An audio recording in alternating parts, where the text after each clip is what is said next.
Yes, yes. Afternoon, people. We got Matt in the house, Danny, Fed T, the Troll Network, Nisha. How you doing, Nisha? Danny S, Joe. Nisha says, "Hey, Hatman, how you doing? Looking forward to the fight tonight." Yeah, I'm definitely looking forward to the fight tonight. 100%. Who you reckon's gonna win, Nisha? White or Povetkin? Big up, Adrian. Always good to see you, my brother. We got K in the house. Yes, yes. All right, Nisha's going for White to win in the middle rounds by KO. Donnie says White by decision. I think AJ's picking White by decision. It was all a dream says, "Are you buying it, Hatman?" I'm absolutely buying it. Yes. It's already paid for. I bought it a couple days ago. I buy most of the pay-per-views. Like, I bought both Wilder Fury fights. I didn't buy Fury versus Schwartz because that was some joke business. But yeah, the vast majority of pay-per-views I actually buy.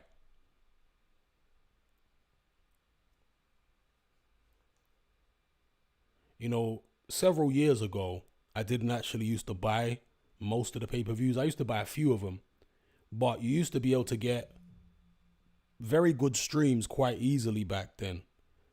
Whereas over the past few years, these streaming sites have become really unreliable. Like you think you've got a good stream, but then once it reaches the main event, there's loads of lag and interference and the stream goes down. So I thought, you know what? This is long. Let me just buy all the pay-per-views. Especially once I realized you can buy the pay-per-views online because I haven't owned a television for over what is it? Yeah, over 10 years now since I owned a television. So that's another reason why I weren't buying the pay-per-views. I didn't realize you could get them online. So yeah, I buy pretty much all the pay-per-views now. The Troll Network says Dylan White's warm weather training camp has paid off. Yeah, aesthetically, Dylan White looks great. That's as good as I've ever seen him aesthetically since about 2012. Like early on in Dylan White's career, he was borderline ripped. He was using that over-the-counter, what's it called again, jacked, and that was working for him. Because Dylan White turned pro at 252, but a couple fights later, he was in the 220s. So yeah, that jacked stuff really works. Adrian says Povetkin will hurt White tonight. I think White's punch resistance isn't that good anymore, but White to win. I agree. White's been hurt in a lot of fights, so I'm expecting him to get hurt in this fight as well. Benjo, big up. Squared Circle, big up. Danny S says White wins comfortably in my opinion. The weigh-in told me a lot. He's a similar weight to the Rivas fight, but considerably bigger and more ripped. Portugal did him good. It was all a dream says same here. Got my mates round. Okay, K says I see a Povetkin upset for some reason. Hope White gets the win though. That's kind of what I've been suspecting. I mean, I hope White wins, obviously, but I don't know. An upset would not shock me at all. To be fair, I don't think an upset would shock most people if they're being 100% fair about it. Because I know that the Warren fans and some of the Fury fans and definitely the Wilder fans, when this fight got made, they tried to rubbish it. But if they're being honest with themselves, they know that Povetkin's got a good chance, or they think Povetkin has actually got a good chance in the fight. And if he's got a good chance in the fight, then that means it's a good fight.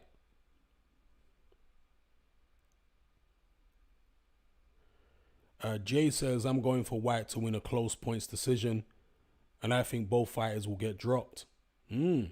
Interesting. Very possible. But I still think Povetkin, even now, has got a better chin than Dylan White. Matt says White's punch resistance has seemingly dropped off since the AJ fight, fully expecting him to have weathered a heavy storm to win tonight. Danny S says, why give money to the multimillionaires. Eddie's worth 100 mil. Yeah, I hear what you're saying, but this is capitalism, right? It's value for value. And I want to get a smooth stream that I don't have to worry about. And therefore, I got to bite the bullet and pay. But at the same time, as much as I'm paying Eddie Hearn and Frank Warren and all these other people, I'm also paying the fighters, right? I'm putting money in the fighters' pockets, and I don't mind that. But if you're streaming it, good luck to you, bro. I'm not judging you. I stream plenty of fights myself as well. But these days, I tend to buy all the pay-per-views. We got G-Man in the house. Big up G-Man.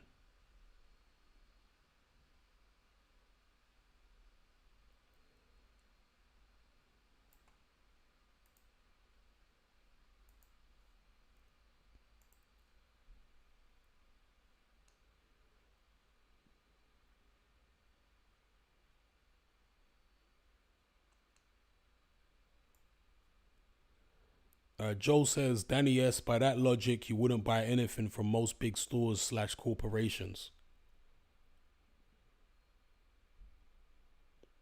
Yeah, for me, I mean, it's mostly just a transaction. It's value for value. I want a buttery smooth stream that's not going to go down, that I won't have to worry about. And therefore, I have to pay for the privilege of having that. And as I say, I do want to support the sport in general. And see, this is when people get onto me about I should support this fighter or I should support that fighter. I do support those fighters. I support Tyson Fury. I support Deontay Wilder. I support Anthony Joshua. I support Dylan White. You know how I support them? I buy their pay-per-views. So you can't try to tell me that I don't support Tyson Fury when I buy his pay-per-view. And when I purchase something, a product, I have the right to criticize the product. I'm the consumer. I'm paying my money. So if I pay the money and watch the show, don't try to get at me. I'm talking about these fanboys. Don't try to get on my case for criticizing the fighters or whatever, because I paid money to watch them fighters.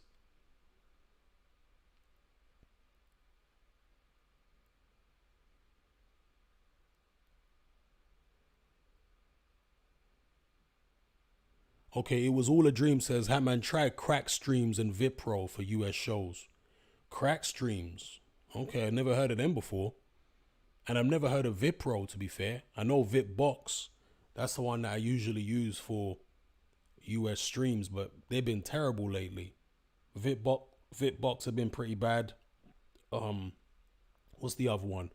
Crick Free. They've been pretty bad as well. There used to be one. In fact, I think it's back up. There's one called WYSIWYG. Now, back in the days, WYSIWYG was the place to be. Like, they had all the best streams back in the days, WYSIWYG. But they got taken down. There was some kind of legal action that got, taken out against them. And they were down for a while. And ever since they came back, they've been trash. Like, WYSIWYG has been no good. But crack streams, oh wow, G-Man endorsing crack streams as well. Says they're the best site he's ever used. All right, let me get crack streams up now and bookmark it. Because I do forget. All right, let's try this out.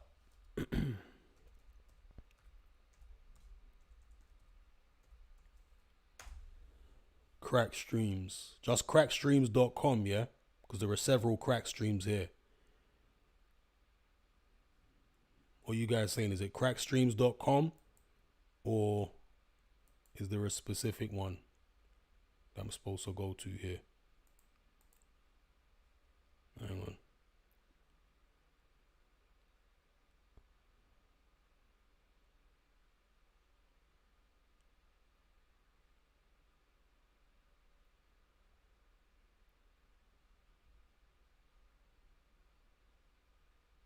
Cracked streams. Okay. My bad. Cracked streams. All right. Type that in again. Cracked streams.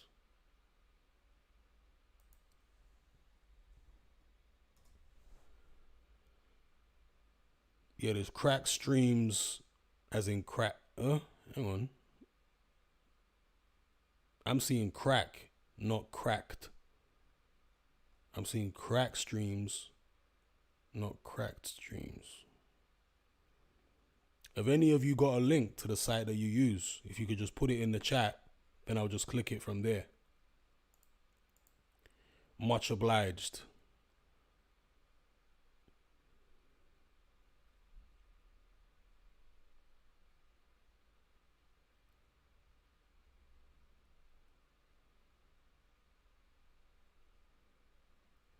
Nisha says Dylan White seems like the kind of guy that's going to look like Prince Nassim when he retires.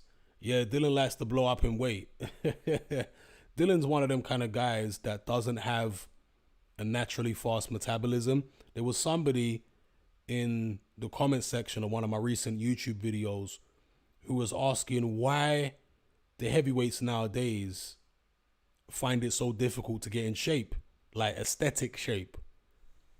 And he was saying how basically this is the first era where heavyweights haven't been able to get in good aesthetic shape. There's only a few of them that are actually athletic, athletic looking.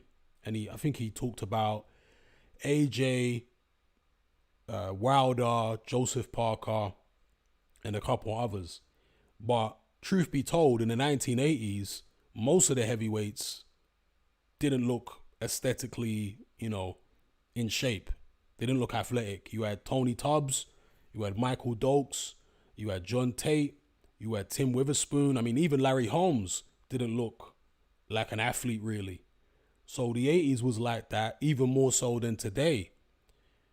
And in the 90s, there was a hell of a lot of steroids being used because the Nevada State Athletic Commission, and I'm sure many other commissions, but I know for a fact the Nevada Commission didn't start testing for steroids until the early 2000s. Because I saw a representative of the Nevada State Athletic Commission in an interview on YouTube many years ago admitting this. They didn't start testing for steroids until the early 2000s. So can you imagine the kind of free-for-all it must have been in the 90s in terms of steroid use? Because Tommy Morrison boxed his entire career on steroids by his own admission, and he never got caught. And he was one of the most high-profile heavyweights at the time. So, man, it must have been an absolute free-for-all. Now, some fighters did get caught. I can't remember what states they were boxing in when they got caught. Obviously, James Toney got caught for steroids. Roy Jones Jr. failed a PED test. And many others as well. But I think that's part of the reason why people, especially heavyweights, so many of them looked in amazing shape in the 1990s. I mean, Shannon Briggs got popped for steroids a couple times. Yeah, so I think that's one of the reasons why so many of them big guys looked in amazing shape. Because the bigger that have, generally speaking, bigger people have slower metabolisms. A guy who's 6'8", 6'9", usually will not have a metabolism as fast as somebody who's 5'8" or 5'9". So the bigger the heavyweights get, generally speaking, the slower their metabolisms are going to get. There are always going to be some exceptions, but generally speaking, the slower their metabolisms are going to be, and therefore the more difficult they're going to find to be ripped and chiseled,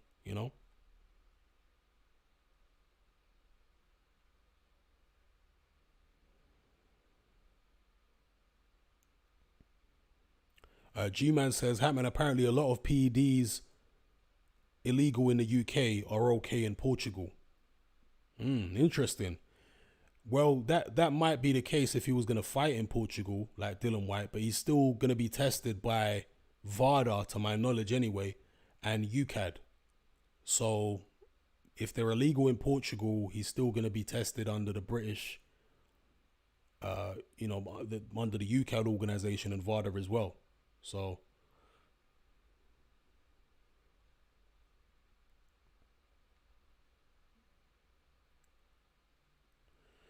Ed Williams says, just finished listening to part 6 of Confessions. Enjoyed it. You sound really different in it. It was all a dream said, on the General Butt Naked video, I felt sick every time they played that uplifting music between stories of butchering. Yeah, it's crazy. That Butt Naked is an extreme psychopath. But as somebody who's interested in psychology, he's a fascinating case study because it's not often that you get a serial killer of his level who's still walking the streets free and who's got loads of interviews up on YouTube talking about his crimes. So again, in terms of investigating witchcraft, human sacrifice, psychopathy, and the way that witchcraft and politics are interlinked, he is a fascinating and an amazing case study.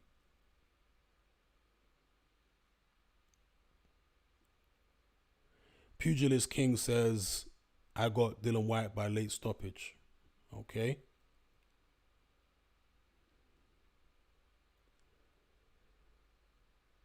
Fed T says, Hatman, too many sissy liberals be crying in your comments for you to cover Katie Taylor.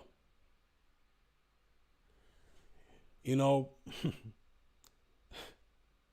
let the sissy liberals cry. You know what I mean?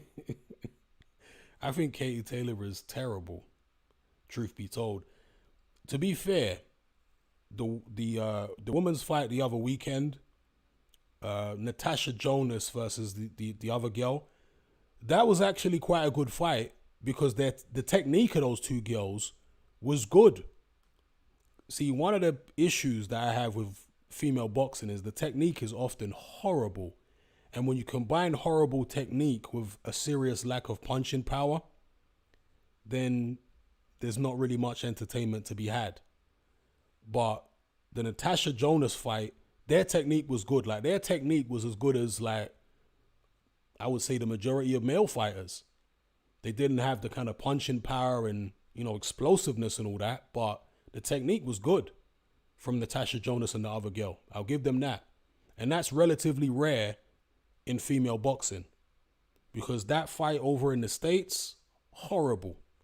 You know, the one that was on the DAZN card, like the undisputed female title, that was horrible. That was horrible. And Katie Taylor, generally speaking, horrible. Horrible.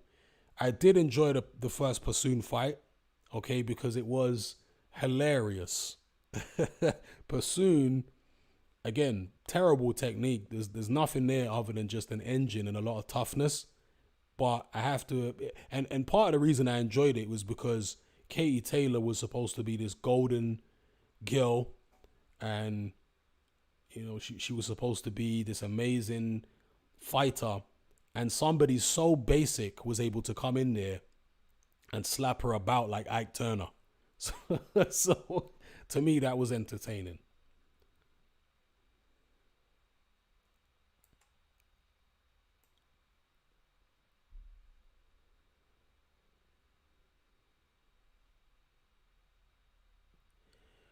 Sean Isaac says, have to respect Dylan for still taking on stiff competition while waiting for that WBC. Ditto. You gotta respect it. Raul says, hey Hatman, how would this White have done against 2016 Povetkin? I probably would have taken 2016 Povetkin. I mean, I still think it's a 50-50. But I might have leaned slightly towards Povetkin. See, the thing is, we know how good Povetkin is. He's peaked, and now he's on a downward trajectory, right? We don't know how good Dylan White can possibly be. We don't know if we've seen him peak yet. That's the thing. Maybe he'll peak tonight. So you got a fighter who you know everything about in Povetkin, and another guy in White who we don't yet know everything about. You know, perhaps the best is still to come from him.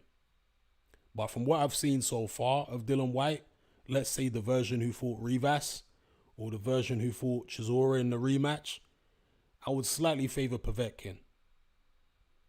If you're talking about 2016 or even earlier than that, yeah. Yeah, boy says Eddie Hearn is such a slime ball lately. Okay. What has prompted you to say that? Triple A says, what's your take on Ellie Sekback? He's not really a factor, is he, anymore? Do people really watch his channel now? I don't really see ES News getting the kind of views and interviews that they used to get. Maybe Ellie has moved into the background and he's doing something else. I don't know.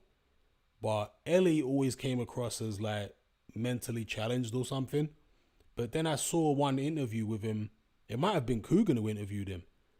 And Ellie seemed like normal. He didn't seem mentally challenged. So I don't know whether it's an act with Ellie where he pretends to be all dumb and innocent and annoying in order to get fighters to let their guard down with him and maybe to get away with a lot of stuff if he acts like he's mentally challenged. I don't know. But the interview I saw with him, I think it was with IFL, he was talking normally and he sounded like relatively intelligent, you know? It was surprising.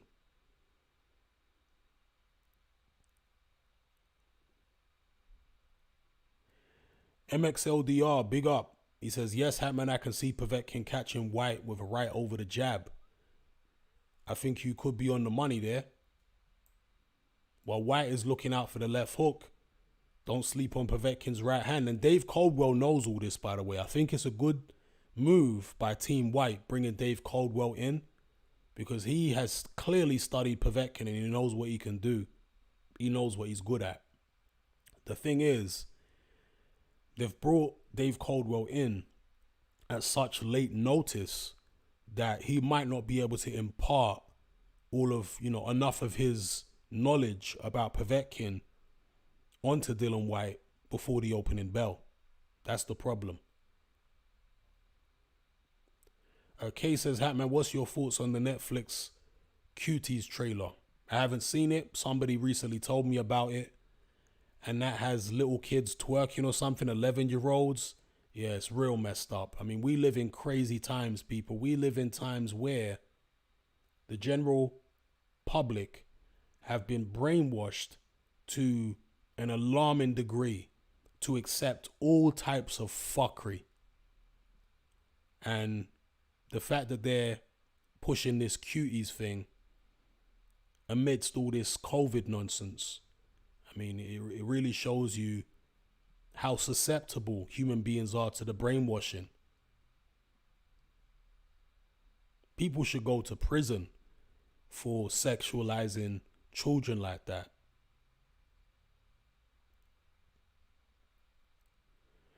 Yeah, boy says, I've given up on the Sky Pundit team, sadly. Really gone off them. Well, I've never really rated any British pundits over the past, I want to say 10 years. I think the BT team is pretty horrible. Yeah, Barry Jones is good sometimes, but John Rowland is so biased. He's such a fanboy that Barry Jones often just ends up agreeing with John Rowland, just to go along with what he's saying. So the BT team is horrible. I mean, Steve Bunce, God save us from him. I think the Sky team are more objective, at least when Paulie Malignaggi is there. I think Paulie Malignaggi has a good influence on the Sky team because he hasn't come to start kissing ass and bigging up all the matchroom guys. He's come to actually, keep it real. So when Paulie was part of the team, I think it had a knock-on effect for the other guys where they weren't as biased.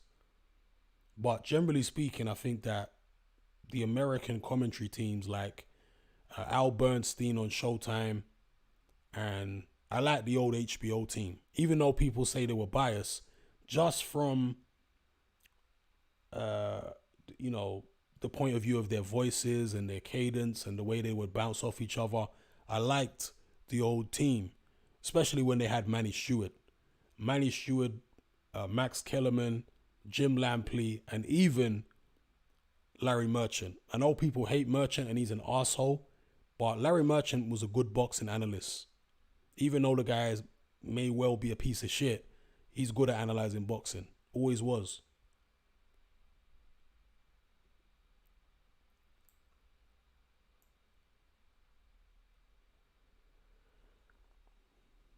Okay, Markefeller says, Hatman, do you know people who go to swing clubs? My friend told me there are parties for rich white people called black man's fan clubs, which old wives have gangbangs with young men. Um, I don't know anybody who's been to any of them swing clubs. I've never heard of them before. I'm not surprised that they exist. You know, we are living in the modern day Sodom and Gomorrah. That's what this is. It's just history repeating itself. We have more technology now, apparently. But in terms of the human behavior, human beings have once again been manipulated into savagery. Adrian says Sport 365 is really good for football and boxing usually. Okay, I'll check that one out as well.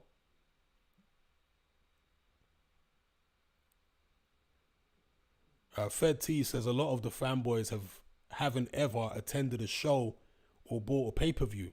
Facts.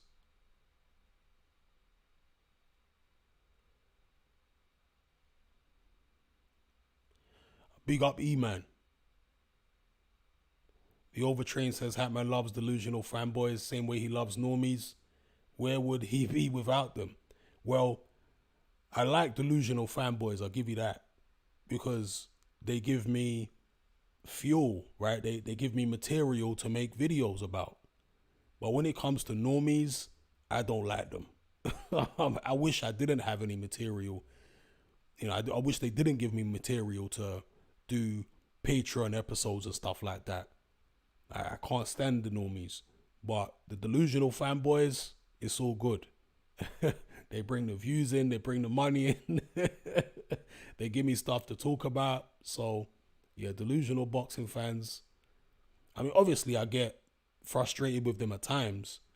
But if it was a choice between having them and not having them, I much prefer to have the delusional fanboys around, you know? Just for the views alone. MXLDR says, last fight I streamed was Kovalev Yard. My internet would start bugging out after trying to use streaming sites. Talk were onto me. Oh, wow. Talk were onto you, yeah? Virgin have never been onto me about streaming. I've been with Virgin for years and years, like on and off. That's been my internet provider for many, many years. And I've streamed countless times and they've never got onto me.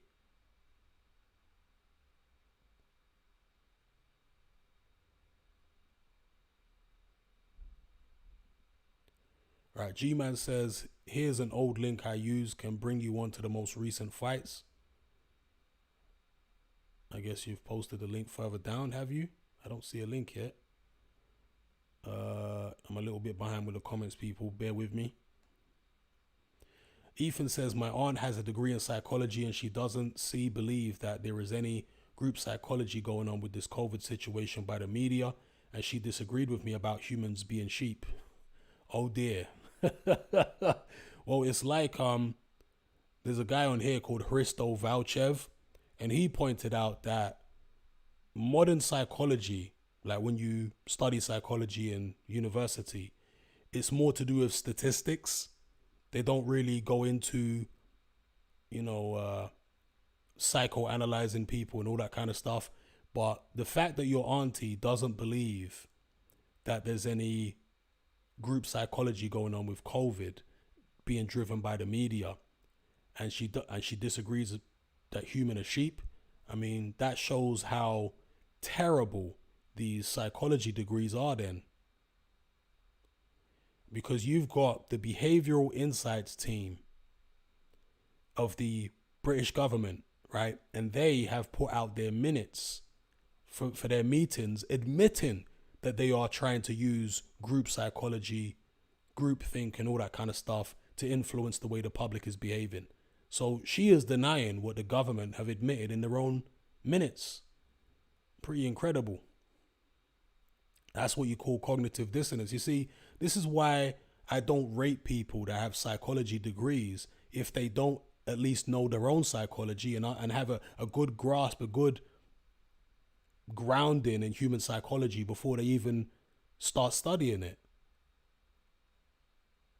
And yeah, as Fed T says, having a degree doesn't mean much these days because the standards have dropped so low in universities. They're letting anybody in there now. It's incredible. I've spoken about this, multiple times. They let anybody into flipping uni now. Back in the days, it was hard to get into uni. And they also abolished grammar schools. Yeah?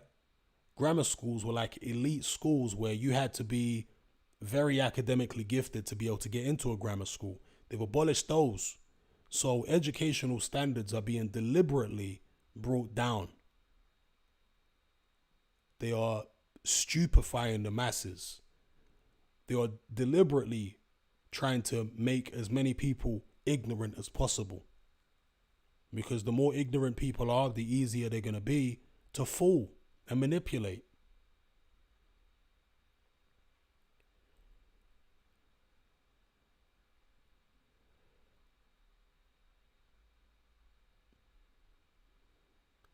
The Overtrain says there is no way Tommy Morrison was on steroids. You can tell by looking at him. Well, he admitted it. Yeah, I mean, he said that Tommy Morrison said that if it wasn't for steroids, he would have been a cruiserweight.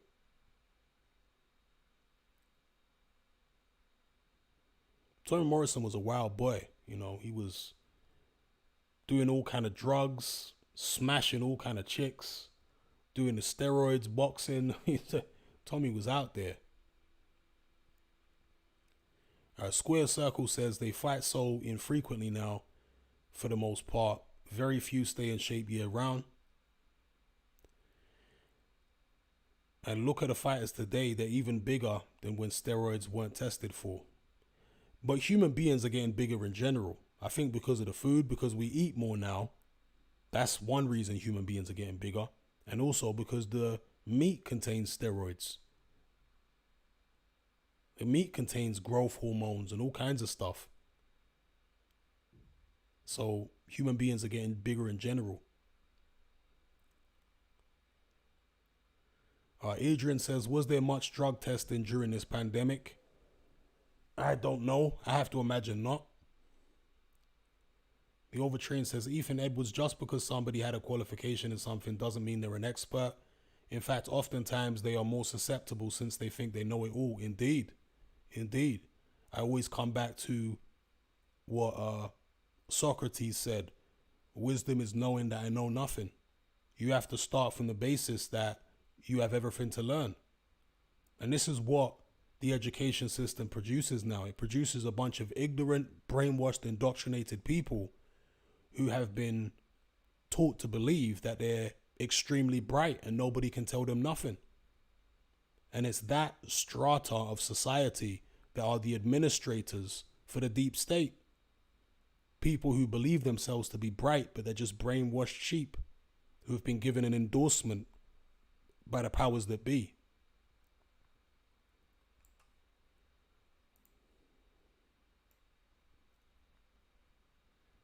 And again, it's incredible that your auntie can say that people are not sheep when we've got General Butt Naked, a serial killer,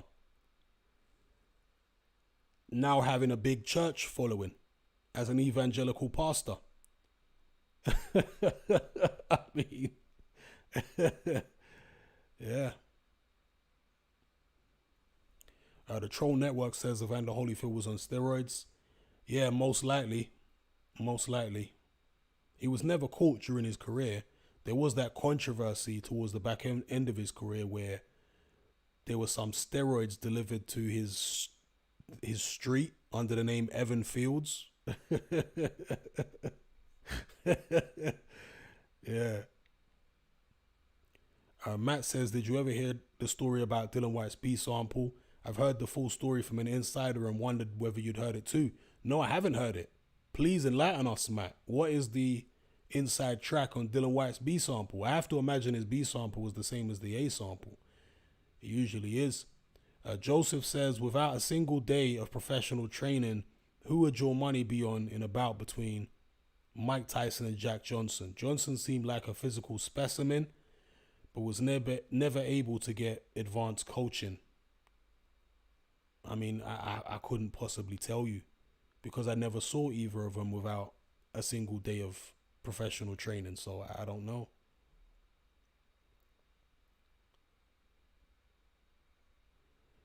The Overtrain says, I found Butt Naked fascinating.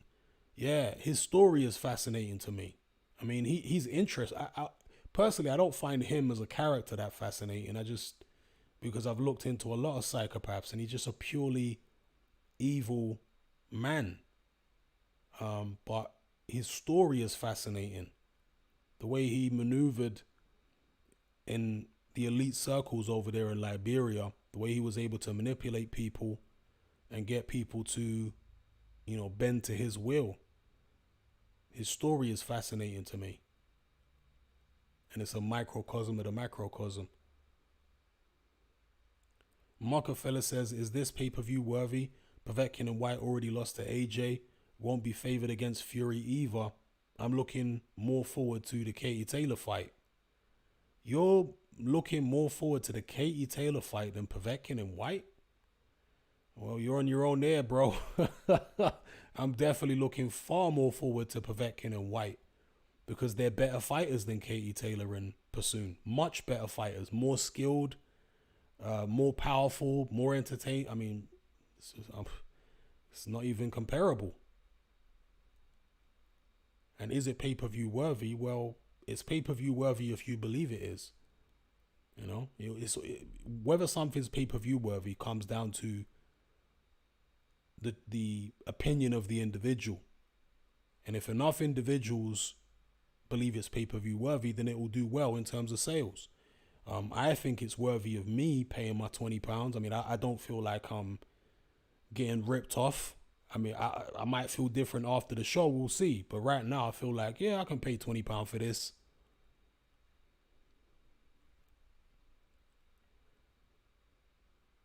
I bought all Chris Eubank Jr.'s pay-per-views.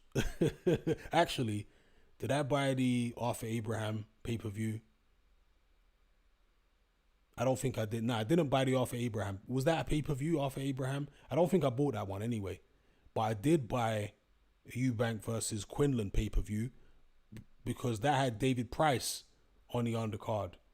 And that was only £10. So I did buy that.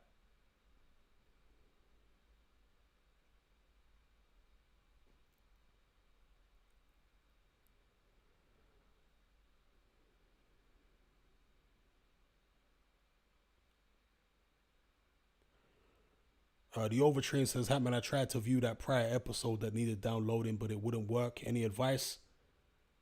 I don't have a desktop. Yeah, you might be stuck there without a desktop. See, the reason that I do those media file downloads is because certain videos, I don't want to put them on YouTube or on any video hosting platform because not only could I get a channel removed, but I could get in legal trouble because once you start putting people's faces out there, like members of the public, because that's a video, looking through dating apps and whatever, and it's got real people's faces on there, and some of their real details like their ages and all that kind of stuff, whatever they put on a dating app. So I don't want to risk putting that on a video streaming platform, you know what I mean, like YouTube or Vimeo or anything like that, just to cover myself legally. You know what I mean? Because if I'm just sharing it as a private file, then there's no harm in doing that. There's no law against me sharing a file privately with people. You understand? But if I'm putting it on a public platform, that's different. So that's why I do it that way. But anybody who struggles to download those media files, then you just have to somehow find a desktop because it will download very easily on a desktop. It seems to be Apple phones that, iPhones that people struggle to download those files with, whereas on Android, people don't seem to have any issues. I've got 2 Android phones and I downloaded, just to check that it works, I downloaded it on both phones and it worked fine. So it seems to be an issue with Apple. There's so many issues with Apple, man. I don't know why people get Apple products, to be honest with you. No disrespect to anybody, but I've never understood the appeal of Apple. Like, my brother's always got iPhones and Apple stuff, and I just don't get it. I don't get it.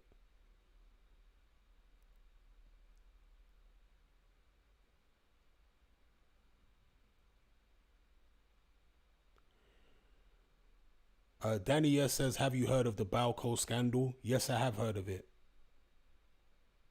Adrian Remedy says, I really enjoy the women's fights in UFC. I'm looking forward to the rematch tonight. Yeah, women's UFC tends to be better than women's boxing. I'll definitely say that. Women's MMA is usually better than women's boxing.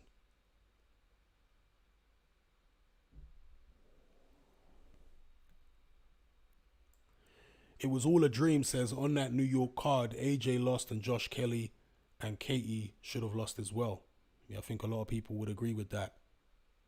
Joe says, how does White win? Looking at the shape White is in and Povetkin's age, I reckon he's going to set a high pace. Adrian says, did you see Matchroom Karaoke? Absurd viewing. Yeah, I did. I did see it. I think Eddie Hearn won, didn't he? He was the only one that had any kind of lungs on him at all. I also saw the Matchroom cricket. So they had the karaoke and the cricket. It's like a Butlin's holiday for Matchroom and Sky, isn't it? Jay says, Hatman, what fighter would you say has the best chin of all time? Would you have Triple G at number one? Best chin of all time. I wouldn't have Triple G at number one because Triple G hasn't really been in with any like Hall of Fame punches.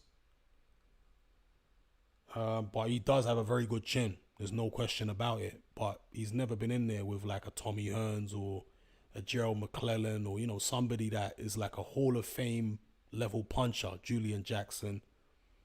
So, I mean, you look at Gerald McClellan, he had a tremendous chin, an unbelievable chin. Like, Manny Stewart told a story about how Gerald McClellan was sparring with, and this is when Gerald McClellan was about 17, and he was sparring with Tommy Hearns, who was obviously a seasoned pro. And Tommy Hearns was like golden McClellan during the sparring session. And like they got out the ring and McClellan was pissed. And he kind of went for Tommy Hearns outside the ring. And Tommy Hearns hit McClellan just with his wraps on. He didn't even have any gloves on. He hit him with a perfect right. This is what Manny Stewart said. He hit him with an absolute monster right hand. Bare knuckle. Bang on McClellan's chin. And McClellan barely blinked. And they had to be like pulled apart. And everybody was shocked that McClellan was able to take the shot. Like even Tommy was shocked. So from then, Manny Stewart said that like McClellan has got an iron jaw. And he really did have an iron jaw. I mean, you look at the Julian Jackson fight. Jackson was one of the greatest punchers of all time at middleweight. And he hit McClellan with all his best shots. And he couldn't put him over. And McClellan obviously fought Nigel Benn, his last fight, because he was crippled after that. McClellan didn't even take a knee until he was brain damaged. So it's not like he got dropped hard by Nigel Benn. No, he got hit so many times in the head that his brain started bleeding and he eventually took a knee. So McClellan had an incredible chin. And that was tested by known punchers, you know. And obviously at heavyweight, you've had certain guys like Oliver McCall, had a great chin. And George Chuvalo had a tremendous chin. George Chuvalo never went down. You know, he took George Foreman's best shots, Joe Frazier's best shots, and many others, and never hit the canvas. And same way for Oliver McCall, never hit the canvas. And he was Mike Tyson's sparring partner for many years. He took the best shots from Lennox Lewis, from Frank Bruno, from many, many other heavyweights. Nobody could put him down. Nobody came close to putting him down. So there have been many fighters over the years with great chins. It would be impossible really to say that one fighter in particular has the best chin. All I can tell you is that certain fighters had their chin tested more so than others. And Triple G's had his chin tested. He's got a great chin, but he's never been hit by, you know, one of them Hall of Fame punchers. There isn't a Hall of Fame level puncher around in the middleweight division right now, other than maybe Golovkin himself. So, and even that, might be debated by some whether Golovkin's really a Hall of Fame level puncher. I mean, he probably is, but some people might debate it. Because in terms of who Golovkin is actually knocked out, there's nobody especially good as a middleweight, like historically speaking, that Golovkin's actually knocked out. He's beaten some good guys, but in terms of knocking people out, all right, hang on, people. I'm going to have to take this call. I think the missus is outside. One sec.